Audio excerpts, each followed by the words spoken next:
Consumers around the world are having to pay more for many packaged goods. The price of palm oil has almost doubled since 2020 due to the war in Ukraine and Indonesia's export ban. With prices rising, a local think tank says the South Korean economy is going to see high inflation continue, as well as rising interest rates. It also forecasts the Korean won to weaken against the greenback over the coming months. Eum Ji-young with more.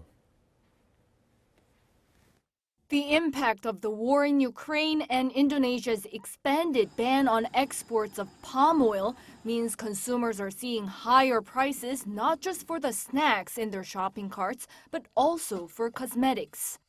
Palm oil is vital for most of the world's packaged consumer products, and roughly 70% of all U.S. cosmetics products use some palm oil.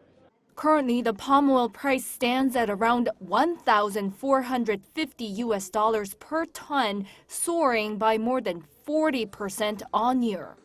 It's a surge of around 95% compared to the start of the pandemic in March 2020.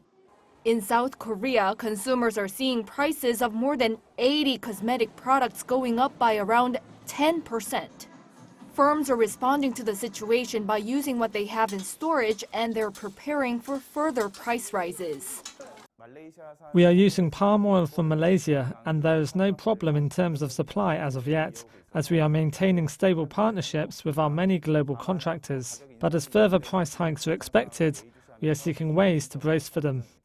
With the rising prices of goods, a recent study says South Korea's economy in the second half of the year is likely to experience high inflation, high interest rates, and a weaker Korean won against the dollar. A report by local think tank Hyundai Research Institute says the economic uncertainty is forecast to grow in the second half of the year. It says inflationary pressure has been going up further due to the surge in oil and raw material prices amid the war in Ukraine and the ongoing global supply chain disruption.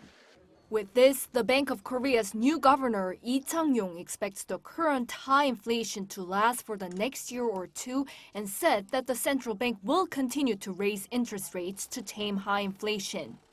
Also, with the U.S. Central Bank expected to move swiftly to rein in inflation with a possible half-point rate rise at its next policy meeting in May, the Korean won hit a two-year low against the U.S. dollar last week. The institute added that soaring inflation and the hike in key interest rates will cause consumer spending to shrink and will put more interest payment burdens on firms and households. Eum Ji-young, Arirang News.